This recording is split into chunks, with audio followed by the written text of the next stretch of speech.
Forecast. We begin with breaking news out of Columbus tonight. A local family one step closer to closing the door on a nightmare. Sierrah's law unanimously passed on the Ohio House floor just hours ago. That bill creates a violent offender registry. Melissa Andrew traveled with Sierrah's family. She's live tonight from Columbus with them as they celebrate another victory towards justice. Good evening, Melissa. Andrew, today's vote is a big step toward completion of Sierrah's law and protecting potential victims. This bill, which was sponsored by our local representative, Randy Gardner, would allow people to search violent offenders, convicted murderers, rapists, and kidnappers. It is a violent offender registry, and Sierrah's family believes if there had been something like this for police, Sierrah's killer, James Worley, may have been on their radar sooner. Worley is on death row for Sierrah's murder back in 2016. We also caught up with one of the local lawmakers who supported the bill on the floor today.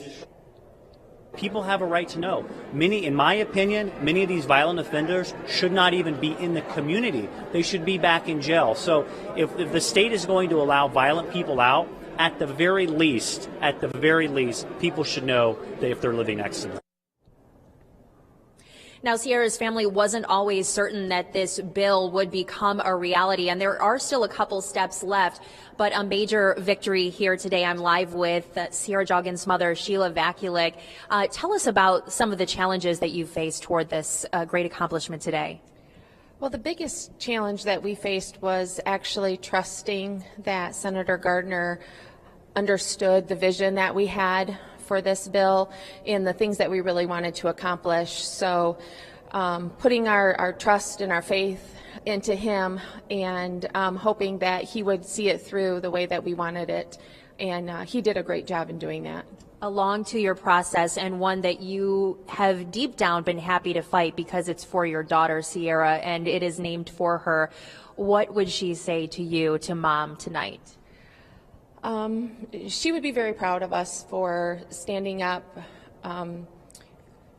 for what we believed in. And even though we got some pushback and some people might think that it's not exactly what needs to be, it's definitely a step forward, and it's a new endeavor for the state of Ohio.